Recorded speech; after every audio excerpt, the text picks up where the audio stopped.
Yo, it's the Daredevil coming at you live with one last video. Welcome to the Mega Raw Mondays Rewind Review.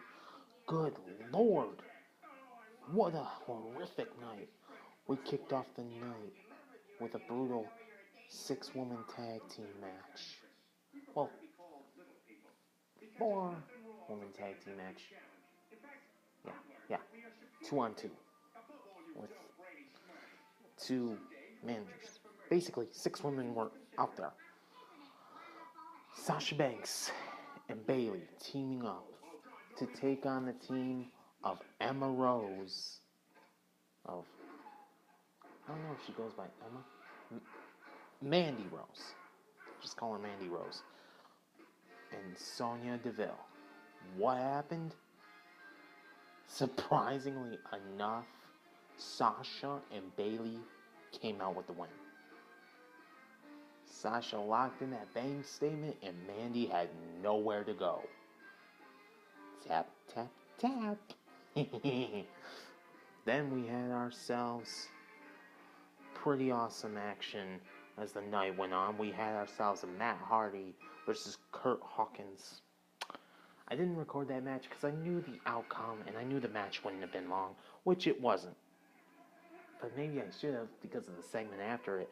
Bray Wyatt got right up in Matt Hardy's face and then disappeared without a trace.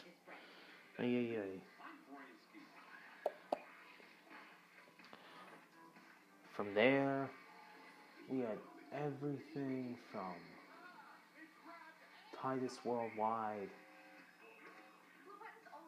aka Titus O'Neil and Apollo Crews, versus The Bar, Sheamus and Cesaro. What happened?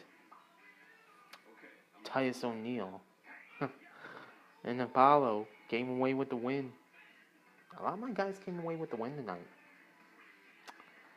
We had ourselves cruiserweight action. The match was never complete. It never completed. Well, it did kind of complete. Due to countout. Cedric Alexander beat the hell out of Enzo Amore. Literally just beat the crap out of him. Cedric wasn't playing around. He whooped his ass. Alright, he kicked him in the head so hard, this whole side of his face, or was it this whole side? One side of his face, the entire side, was busted wide open. That's how hard he kicked him in the head.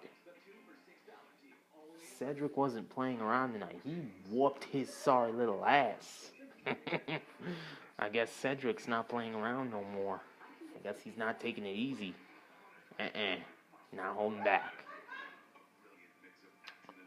We had ourselves some epic segments. Surprisingly, no interviews this week. But we had one insane segment. How do I put this? Basically, okay. Brock Lesnar was out in the ring talking, right? He was out in the ring talking. And basically, he was going to leave. You know, his music was playing. He exited the ring. He was exiting the arena, basically. When out of nowhere, from behind, the big red machine, the big red monster, the devil's favorite demon, Kane, had jumped the beast from behind. They brawled all the way to the backstage area. I think it was catering they got into. It looked like it anyways. I don't know. What happened? Strowman, the black sheep, the monster among men, Braun Strowman, just jumped him from behind, dropped both Lesnar and Kane, picked up Lesnar, threw him through a table, picked up Kane, threw him through another table, took a crate, one of those big, fat, heavy as hell crates, the ones with the wheels and all that jazz. He picked that up easily, effortlessly, he picked that up, threw it on top of Kane. Then he went over, found himself a grappling hook. It was in another case. Why do they have a grappling hook? Because what Strowman did with it was absolutely unbelievable. He took that grappling hook, threw it up to the top of a big structure, like one of those structures that kind of holds big things, like a big screen, one of those things. Yeah.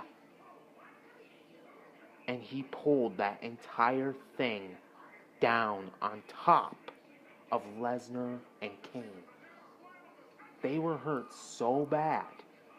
Kane was stumbling all around the arena backstage. He probably didn't even know where he was at. And Lesnar was carted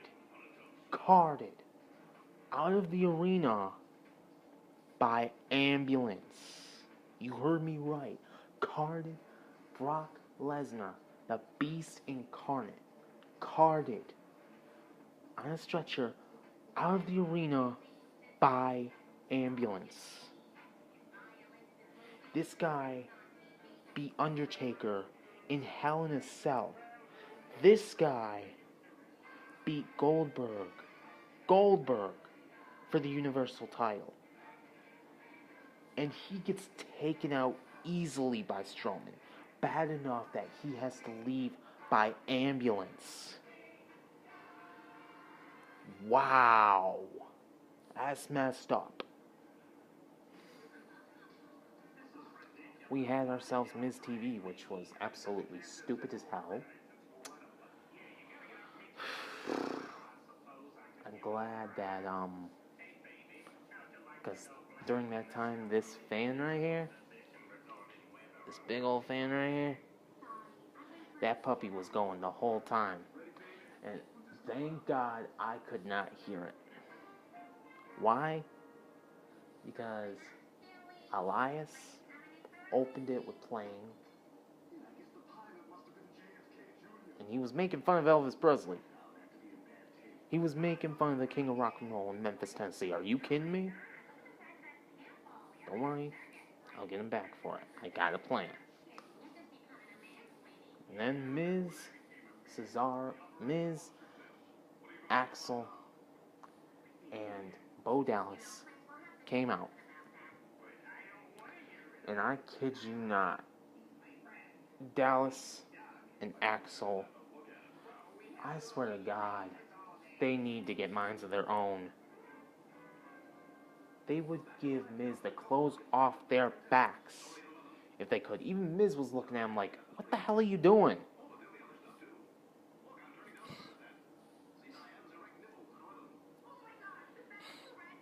Miz, lock off.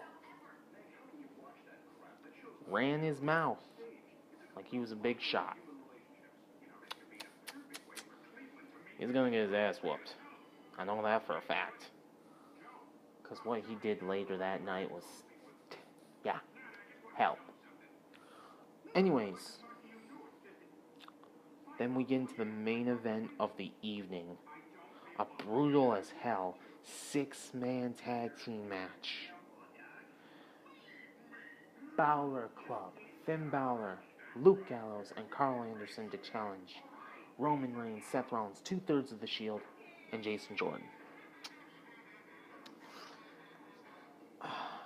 The club won, but let me explain. The club may have won, but I blame Jason Jordan for it. Because Jason Jordan was doing something messed up at the wrong time. Alright, he tried getting in the ring, tried brawling. When Rollins actually tagged in Roman Reigns, the ref couldn't see it. The ref had his back turned, he was dealing with frickin' Jason Jordan. And Roman got pissed. He freaking snapped, just laying out everybody. Superman punched Carl Anderson. Speared Luke Gallows after he sent his frickin' head into the post.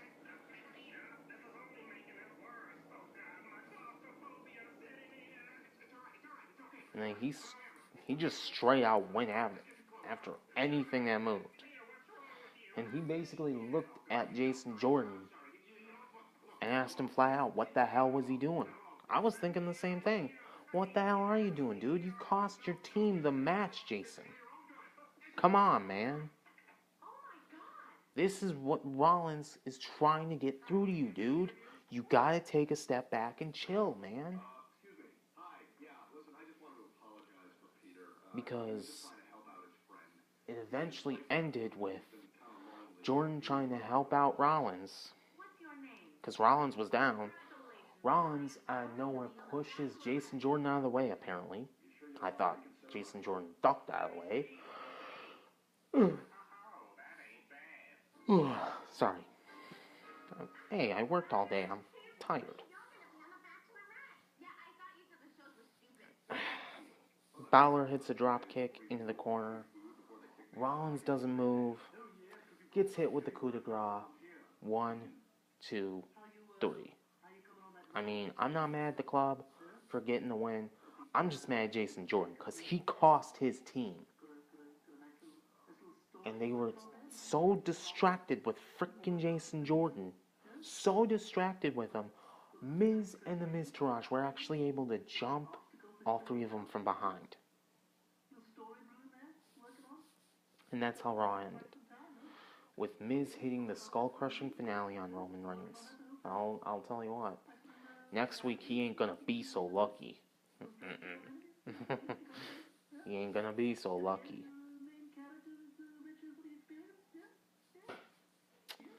But yeah.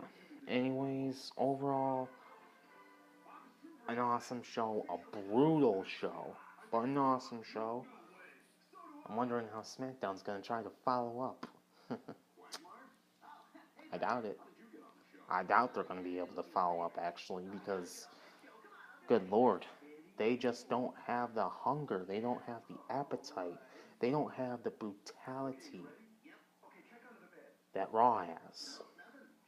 They don't have the aggression. That's why it's called Raw and not SmackDown. Plus, with Shane O'Mac and Daniel Bryan going at each other's throats, I swear those two need to grow up. You know, kind of screwing up the action. So yeah, overall, awesome show, hellacious show, sick as hell. Can't wait to see how SmackDown does tomorrow. With that being said, time to cut the video. Thank you guys so much for watching the video. If you'd like to give it a thumbs up, and I'll see you guys in the next round. Adios, mi amigos. Don't forget to give it a thumbs up.